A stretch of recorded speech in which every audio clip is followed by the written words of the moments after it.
a space shuttle MPU, and I had already repaired this MPU at some point in the past, and I repaired this sound card just a week or maybe 2 weeks ago, but the client still wasn't receiving any sounds during the game, so he sent me the CPU also.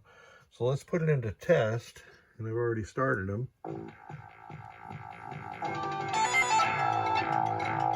So all of that music was coming from the sound card. We can test the displays. I get my buttons pushed correctly.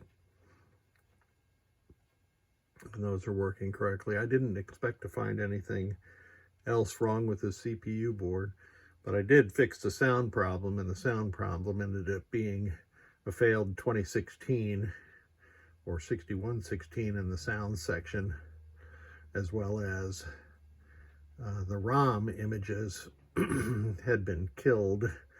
I suspect at some point they were inserted backwards. Condition great. Roger, Liberty. Mission accomplished. We have ignition. Condition great. Roger, Liberty. So at that point, I was receiving no sound at all, and all of that sound would be coming from the MPU board. So I have that working. We're testing the lamps now.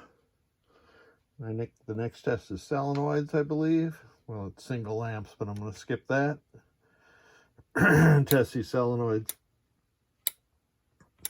Now we can see that there is a problem with the CPU board. This is one of the special solenoids, and it's Q73, and it is locked on. And I can see it's had some physical damage in inspecting the board, so I'll get after that.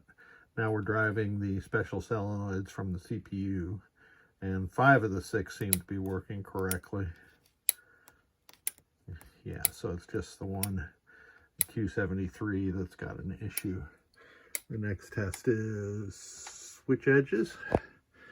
See how many switches Space Shuttle has, or Space Station, I mean.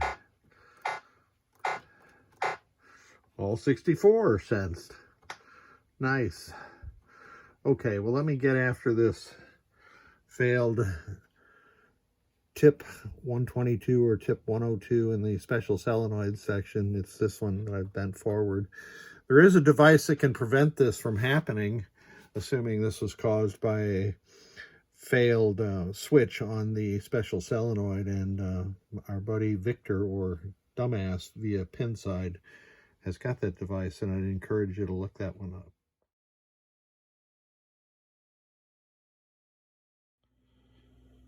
We have a trail of carnage here from Q73 and its pre-drive transistor Q72. You can see that this area has been worked on before, and in fact that was me that did this work on this before, but it is significantly more burnt than it was before. I had replaced this resistor. I recognize that resistor, and I had replaced ZR4, which is one of these Zener diodes that, no, I'm sorry, ZR5. Zener diodes is 6.8 Zener diode that Williams inserted, thinking that that was going to protect some of the upstream circuitry, but it didn't. It blew the 7402 also. So the tip 102 that I'd put in there, the 2N4401, and this 7402 are all failed. So I'm going to replace all that, and I'm going to clean up some of this carbon residue that's on the board, and that should get it back in business. So I've got this sorted out now. I did replace the 7402, the 2N4401 pre-drive, the tip 102, and while I was in there, I noticed there was a micro fracture on this 4.7K pull-up resistor. So I replaced that also, and it looks like we are back in business, since the coil is no longer locked on, and we are in coil test, and I can show you how it is now driven correctly. It was this one from the switch test. Now let's see if it works correctly being driven from the CPU, and yes, it just did.